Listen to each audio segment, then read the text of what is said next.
আসসালামু আলাইকুম। সবাই কেমন আছেন? আশা করি সবাই ভালো আছেন। আজ আমি নিয়ে আসলাম আপনাদের জন্য এই বর্ষাকালের ইলিশের একটা রেসিপি। রেসিপিটা অনেক সহজ, খেতে অনেক মজা। দেখেই তো বুঝতে পারছেন এটা কী রেসিপি হতে পারে। এটা হচ্ছে সরষে ইলিশ। তো সরষে ইলিশ বানাতে আমার লাগছে একটা ইলিশ, বড় সাইজের, এটা বেশি বড় না, 900 গ্রামের একটা ইলিশ। সেই ইলিশটা আমি ভালো করে খোসা উঠিয়ে আঁশগুলো ভালো করে ছাড়িয়ে আমি কেটে নিচ্ছি। কেটে সুন্দর করে পরিষ্কার করে নেব। ভালো করে পানি দিয়ে সুন্দর করে পরিষ্কার করে নিয়ে আমি এগুলোকে পানি ঝরিয়ে রেখে দেব।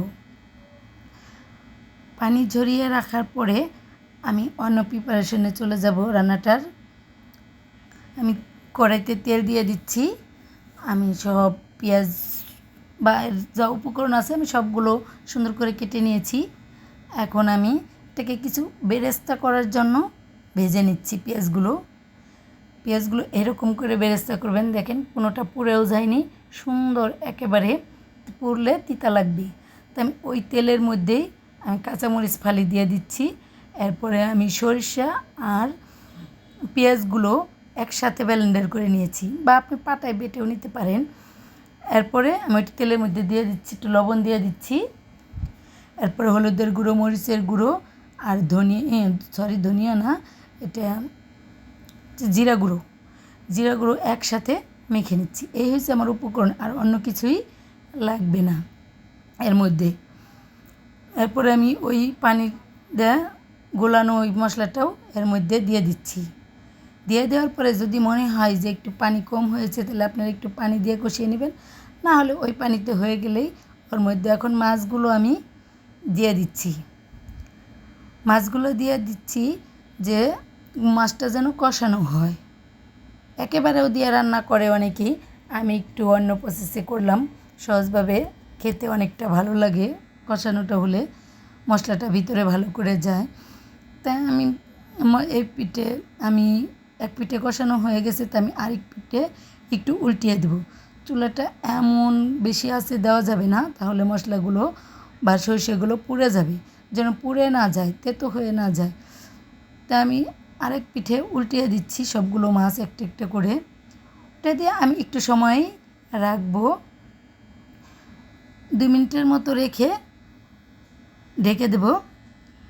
এরপরে আবার আমি 2 মিনিট পরে দেখব এইরকম হয়েছে, কিন্তু আমার মশলাগুলো কিন্তু পুড়ে যায়নি। এরকমভাবে আসলে পরে একটু পানি দিয়ে দিবেন।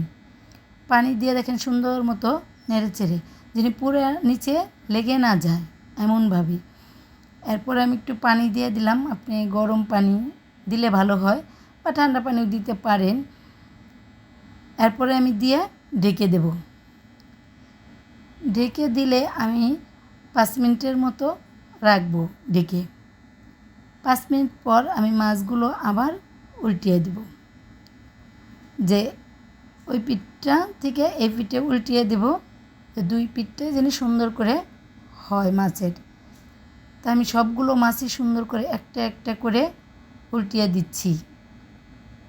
একেবারে সহজ পদ্ধতিতে, কোনো বেশি মশলার ঝামেলা নাই।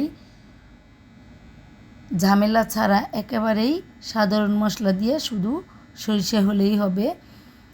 এরপরে আমি বেরেস্তাগুলো উপর দিয়ে ছিটিয়ে দিচ্ছি, কয়েক পিস কাঁচামরিচ ছিটিয়ে দিয়ে ঢেকে দিচ্ছি। এই দেখেন কি অবস্থায় হয়েছে, সব তেলগুলো উপরে উঠে আসছে। এখন আমার রান্নাটা হয়ে গেছে। আপনি 5 মিনিট এইভাবে দমে রাখবেন হালকা আঁচে, দেখবেন মাছটা খেতে আরও মজা হবে, ভালো লাগবে। তাই দেখেন এই আমার রান্নাটা হয়ে গেছে। আমি এটা এখন পরিবেশন করব।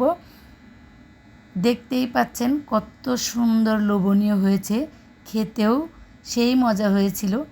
আপনি একবার বানিয়ে খেয়ে দেখবেন এই সহজ রেসিপিটা। বেশি মশলার ঝামেলা নাই, সহজ পদ্ধতিতে এই সরষে ইলিশ। আজ এই পর্যন্তই। সবাই ভালো থাকবেন। আল্লাহ হাফেজ।